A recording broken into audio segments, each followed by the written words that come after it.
What's up, everybody? Arrg the Pirate here, and today we're going to be playing Offlane Steel.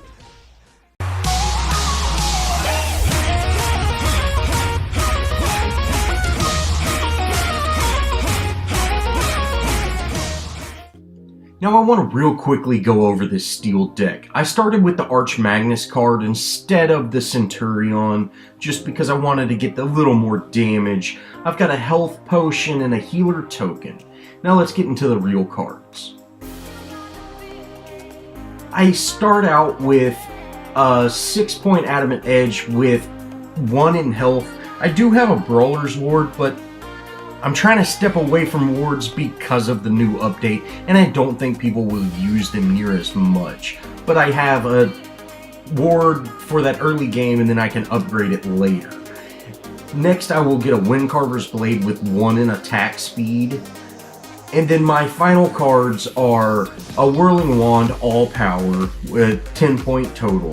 I've got a Tuned Barrier and a Tempered Plate, both with 4 in armor and 3 in health, equaling 10 points each. I've got a Radiant Mantle that's got 4 in health, equaling 10 points. And then I finish up my Brawler's Ward, and I have an Adamant Edge that is 2 health with 5 power. Now I also have a Purity Sensor. This can be replaced with any other card just in case they have an Aurora. First, let's go over Steel's kit. Now, Ablative Armor is his passive, and this should be focused for Steel. It is a passive ability that stacks up to 4 times, giving an additional 50, 65, 80, and 95 armor. Taking ability damage removes 1 stack, and they recharge 6, 5, 4, and 3 seconds. So the higher up you get, the more armor and the faster it recharges. This should be focused other than his ultimate. Bulwark is a deployable shield that Steel crouches behind. And he crouches behind and it stops most basic attack projectiles and a handful of ability projectiles, but not most. And if you hit an enemy with this shield, it applies a slow, but it really should not be used as a slowing effect. And to be quite honest, I almost never use Bulwark. Bull Rush is Steel's damage dealing ability, and he charges forward 1600 units and deals 75 all the way up to a 210 ability damage. Of course, that scales. And it knocks enemies away. So if you hit someone straight on, it knocks them the way you are rushing. Now, you can use it to kind of knock people to the side, but they're going to travel the direction that you are traveling.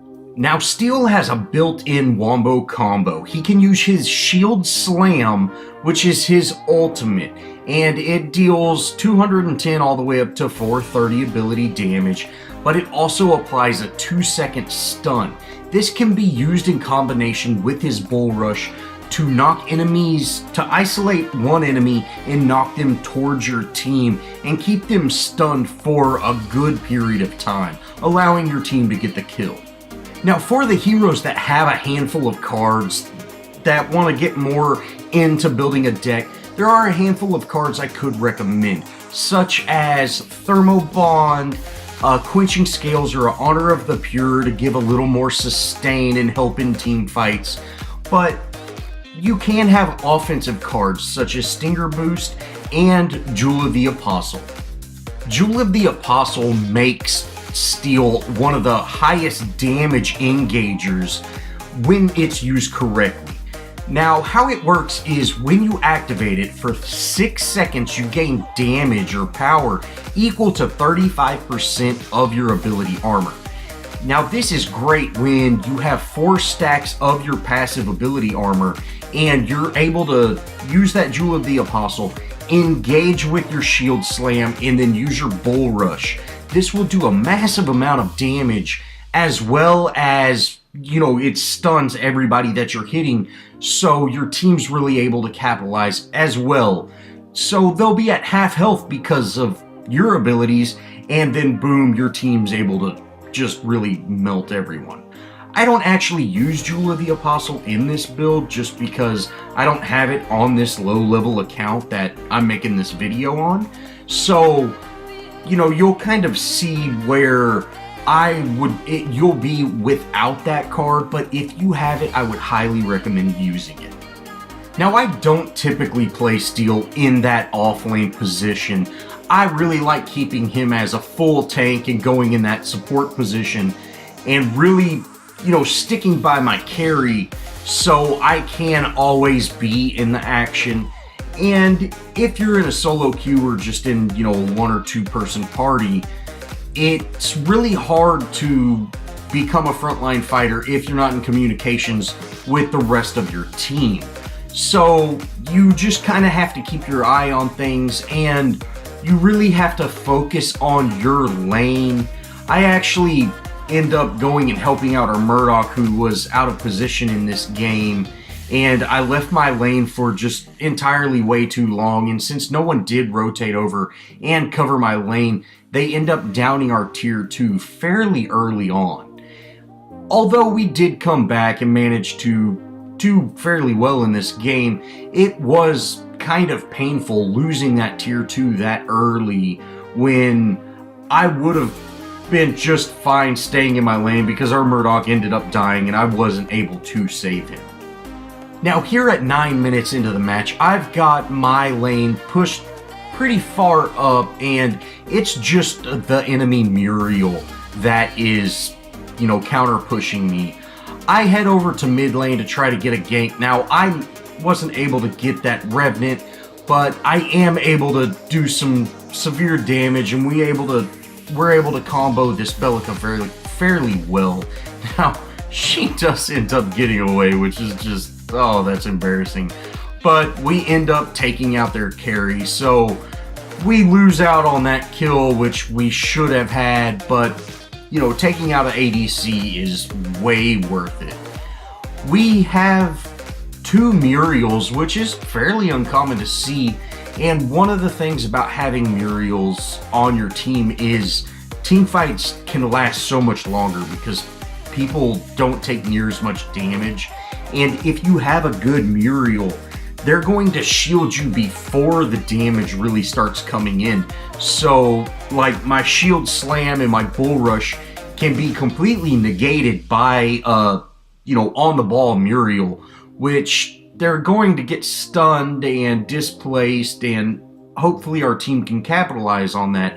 But my initial damage is almost nothing. Now, this match, I'm not really going to talk about it too much more, but our Murdoch actually went 90% crit with his 100% crit bonus and something like 7 or 8 points into attack speed. He wasn't farming at all. Our whole team ended up getting to 60, I believe, at the end of the match, except for him. So the one hero we need to be at max level. And like I said, he's almost full crit and attack speed, so, you know, he's critting every shot, but his shots are hitting for, you know, 300. So we're not really able to capitalize on me being that great stun hero since I don't have anybody with damage to follow up with. Okay, well, that's enough about that. Now, I end up losing my tier 2 tower at just under 12 minutes. And that's quite alright. I'm level 7. You know, everybody's kind of getting fed. Now, their team, I'm not exactly sure how they did it, other than our Murdoch ended up having, I want to say, 14 deaths in this match.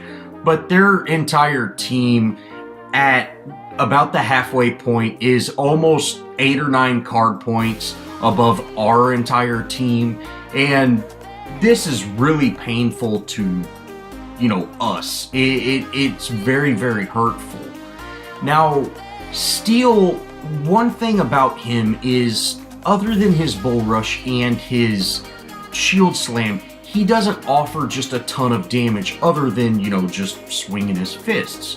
So he can really benefit from stacking health it's without that Jewel of Apostle, he just does not offer a ton of damage. There is, the Stinger Boost, which is a decent card as well, and can, give him a decent amount of damage, but he doesn't just offer insane amount of damage, and this is a key factor to how you need to play him. Rotating is key with him. Not only does he have one of the best engagements in the game, and he can keep people stunned for around the longest period of time, but he has just a kit that's meant to help the team, not really meant to push lanes. So as a steal, you want to rotate. This means setting your lane and making that rotation. Now this is the push that I was talking about that really cost us that tier 2 tower. Our Murdoch was out of position. I'm not exactly sure if he jumped down from that gold buff fog wall or what, but Muriel was clearly going, hey, what's going on here? And Chimera and Countess was right on his tail. So there was really nothing we could do about that. Now, I am trying to capitalize on this good rotation we have. Our Gideon ends up ulting. I miss my ult because I'm just awful. And we end up taking down that Chimera.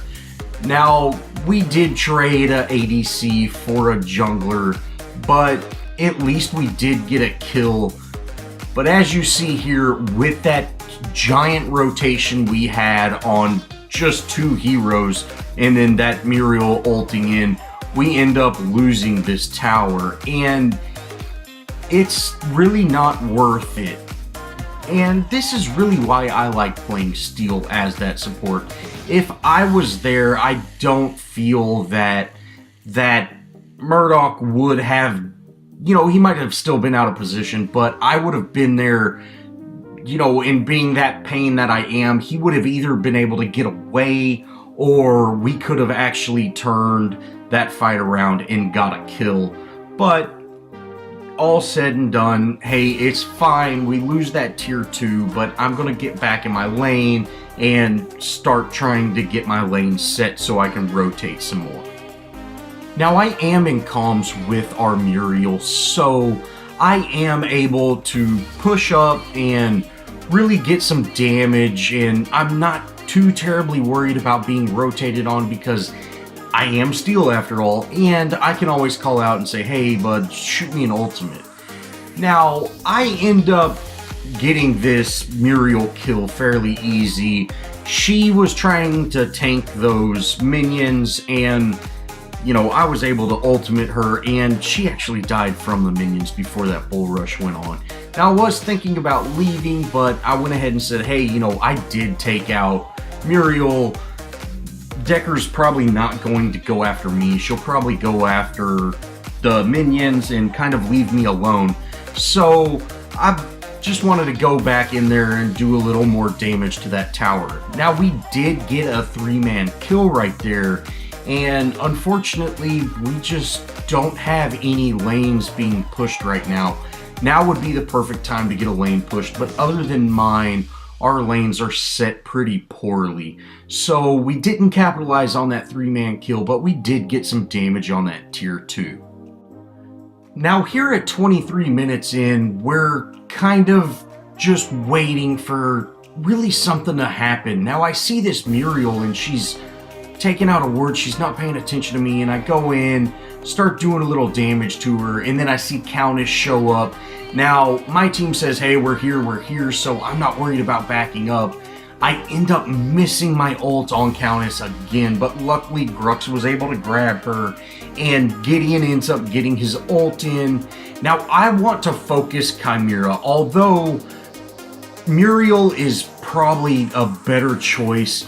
That Chimera is able to do tons and tons of damage to people, and as long as he's hitting people, he's able to get health. Now, by me focusing him, I can get him displaced and hopefully knock down some of that regen that he has, and that also allows him to not be on our casters and our ADC and things like that. So it's kind of like frontline to frontline fighting at that point. Now, Chimera is definitely more threatening than I am as Steel. So I really want to get him out of that fight. And with their Muriel just having so many shields and things like that, these team fights are lasting so long, and you know, we're really not getting the damage out there that we should be. Now, I was in mid lane and Gideon was kind of in the off lane, so I'm gonna rotate over there and hopefully get this Revenant, knock him up, and really let Gideon get that damage on him.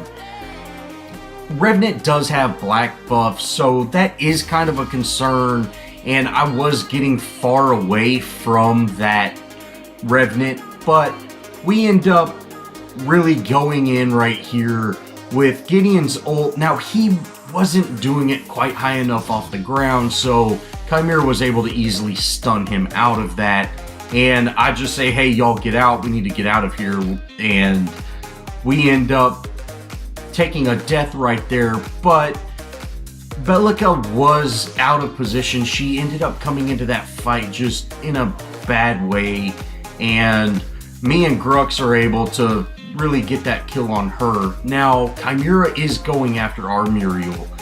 Me and Grux are able to get in here, do some damage to him. With Muriel, our Muriel being low on mana, you know, we can't expect just too much shields, and Chimera's really getting fed on those last hits, or those hits, so he's got his regen up, and me and Grux took just a little bit to down him, but we eventually got him down. Now, I'm not worried about Muriel. Muriel's got enough mana to make it where I can't kill her. Muriel is really one of those heroes that when she's by herself and she's not trying to keep other people alive, she's really hard to kill. So, to be quite honest, I'm not really worried about killing her. I just want to kind of get her out of here. And if I could get my ultimate off and everything like that, I would, but I didn't really want to risk missing it, and she's kind of getting her mana back, so I'm just going to let her go. I've got that lane pushing, and we're going to head back to base and spend these 5 points. Here at 31 minutes, we finally get a fairly decent team fight, and we actually just end up losing it. We don't have just enough damage on our team. With our ADC building, you know, with just such low damage, it's really causing issues for us. Now, we do have some great rotation here, and we're able to get, you know, a good frontline fight. Gideon gets his ult off, and we're able to just do great amount of work. But if you see, everybody's just still so healthy. Now, I'm not exactly sure why I rushed into the tower right there. I don't know what was going through my mind. I seriously thought that tower was down, and so I ended up rushing in there just to die. I was kicking myself afterwards. But if you see, our Murdoch died right away. We lost our Grux, we lost our jungler, we lost our frontline fighter. Our ADC died right away as soon as the fight started, and Gideon ended up dying, and so we've got Muriel running back to base because, you know, she can't do anything by herself, and it's just, we're having a pretty rough match. Now, our Murdoch does start to get salty, and if you see there, he was saying he can't hit anything, but, you know, we kind of start going downhill, but we do get into some good engagements as Steel. We're just really not able to capitalize on them. Now, a few minutes later, we survived their prime, and I'm really trying to make some progress in this off lane. We have not had just a lot of lane control this game, and this is one reason, or just another reason, that I prefer seeing Steel in that support position. You can still build him the way I've got him built now. You would just, you know, need your active support cards and things like that. I do try to make some progress, try to, get this inhib a little bit, but I realize everybody's collapsing on me, so I'm going to go ahead and get out. I use my bull rush, and then I'm just going to immediately shield slam this Bellica and get out of here. I'm not worried about, oh, I wasted my ult or anything like that. I used my ult to survive, and that is by no means a waste. And Steel's ult comes back fairly quickly, so I will have it again shortly. But this can, this little clip kind of shows you can play fairly aggressive as Steel just because you are fairly tanky and you do have a handful of escapes, and you can use that shield bash to not only start a fight but stop a fight as well. Now this is the last team fight before this match kind of wraps up. Our core's pretty weak already, but we've done a fairly decent job of, maintaining. Now I get a 3 or 4 man knockup right there. Gideon comes in with his ultimate. I get my bull rush off. Now we've got, just their whole team. They're finally so low, but we're really just not able to get those kills. Our team's damage just is not quite there. Our ADC doesn't have just the highest amount of damage, so even though he was able to really do a ton of CC damage, or damage while their team was CC'd, he was really unable to, get people down, and that really kind of hurt us, but it's okay, live and learn type of situation. We end up getting 3 of their heroes down, which I feel we should have got more, and I'm hoping we can really make some progress here. I've almost got my ult back, so I'm thinking we can slam this Rev, but we just kind of really end the good push that we had. Our whole team went back except for me and Grux, and we just don't have the damage to really make a good solid inhib push right here. Now this is really the last fight of the game. We have just another poor executed team fight, and we end up losing the match because of it.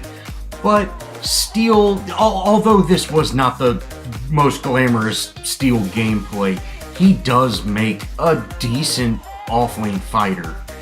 I would prefer to see him as that support position, like I said, and I think it's also important to, really communicate with your jungler. If you're going to have like a Muriel, a Steel, and a fairly tanky Grux, it would be better to, either pick a higher damage offlane hero or a higher damage jungle hero. Having just these 2 fairly tanky heroes with a support that's all about shielding people, we should be able to survive a lot, but we're going against a team that's doing so much more damage than us. It's making it hard. And if you see here, I'm trying to get this Chimera off and tell Muriel to back up, just run away. I'm just going to try to distract him. I can survive this, but we just had a little miscommunication, but it didn't really matter. This is game over. Well, that's going to wrap it up for my kind of offlane Steel video. Sorry it wasn't the most glamorous video. My PlayStation actually crashed today, so I had to go out and get a new one. I've got to download all the games again. And guys, thank you so much for that 125 subscribers. I cannot believe how just much support I've got from y'all, and I really appreciate that. Well, if you enjoyed this video, show me some love. Leave me a comment, think about subscribing, and I'll see y'all in the next video.